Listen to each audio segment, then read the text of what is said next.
Hostel एक ऐसी जगह जहां रातें दोस्तों की हंसी मजाक से गूंजती हैं, लेकिन अगर वही कमरा, वही दीवारें और वही खिड़की किसी अधूरी आत्मा का घर बन जाए।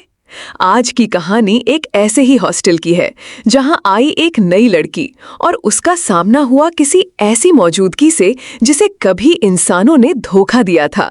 तो संभल जाइए, क्योंकि अब शुरू होती है हॉस्टल की लड़की, साल 2026। शहर से बाहर घने पेड़ों के बीच बना Saint Mary girls hostel.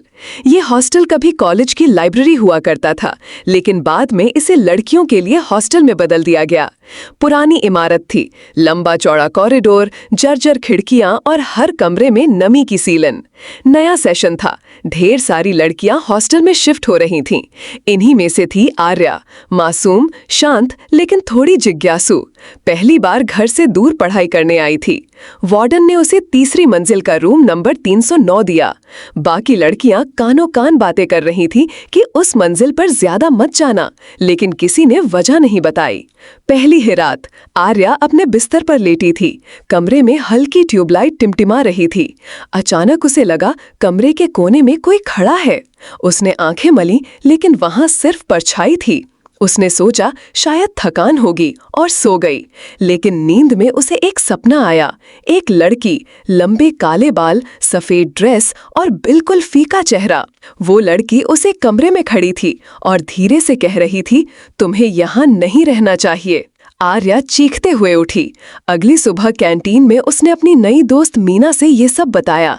Meena का चेहरा सफेद पड़ गया। धीरे से बोली, 309 वही कमरा है ना? तुझे नहीं पता? कुछ साल पहले यहाँ अंजलि नाम की लड़की रहती थी। बहुत सीधी साधी, चुपचाप, लेकिन बाकी लड़कियां उसे तंग करती थी। उसकी कोई दोस्त नहीं थी। एक रात सबने उसे इतना अपमानित किया कि उसने वहीं अपने कमरे में फांसी लगा ली। सुबह उसकी लाश पंखे से लटकती मिली थी। आर्या का दिल जोर से धड़कने लगा। उस रात का सपना कहीं वही अंजलि तो नहीं? दिन बीतते गए और घटनाएं अजीब होने लगी। किताबों के पन्ने अपने आप पलट जाते। रात को दरवाजा धीरे धीरे खुल जाता। आईने में चेहरा धुंधला और पीछे किसी और की परछाई नजर आती। एक रात बिजली चली गई। पूरा हॉस्टल अंधेरे में था। आर्या मोबाइल की फ्लैशलाइट लेकर सीढ़ियों से ऊपर जा रही थी कि अचानक उसने देखा एक लड़की खड़ी है, सफेद ड्रेस, खुले बाल और खाली आंखें। वो सीढ़ियों पर खड़ी होकर धीरे धीरे सिर घुमा रही थी।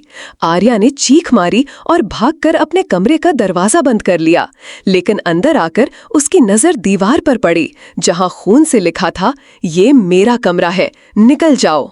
अब आर्या को यकीन हो गया कि ये महज उसका भ्रम नहीं। वो और मीना हॉस्टल की पुरानी फाइलें देखने गईं।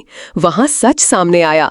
अंजलि ने खुदकुशी नहीं की थी, बल्कि हॉस्टल की कुछ लड़कियों ने उसे इतना सताया था कि उसने हार मान ली। उसकी मौत एक मजबूरी थी और उसकी आत्मा उसी कमरे में कैद रह गई। उस रात आर्या अकेले कमरे में बैठी। उसने धीमी आवाज में कहा, अंजलि, अगर तू यहाँ है तो मैं तुझसे माफी मांगती हूँ। जो तुझसे हुआ वो गलत था, लेकिन मैं तेरा दुश्मन नहीं। मैं ये कमरा छोड़ दूंगी, तुझे परेशान नहीं करूंगी। अचानक कमरा ठंडा हो गया। खिड़की अपने आप खुली और हवा का तेज झोंका आया। फिर सब शांत। अगले दिन आर्या ने अपना कमरा बदल लिया, लेकिन जाते जाते उसने एक बार पीछे मुड़कर देखा। रूम 309 की खिड़की पर वही लड़की खड़ी थी। उसकी आंखों में आंसू थे और चेहरे पर अजीब से मुस्कान, मानो कह रही हो, तू चली जा, लेकिन मैं यहीं रहूंगी हमेशा। दोस्तों, ये थी कहानी हॉस्टल की लड़की। क्या ये सिर्फ आर्या का वहम था, या सच में अंजलि की आत्मा अब भी कमरे 309 में कैद है? कहते हैं, इंसानों से किया गया अन्याय कभी नहीं मिटता। शरीर मिट जाता है, लेकिन आत्मा उसी जगह भटकती रहती है। अगर आपको ये कहानी पसंद आई तो लाइक और शेयर जरूर करें, और कमेंट में बताइए, अगर आप आर्या की जगह होते तो क्या आप उस कमरे में रुकते?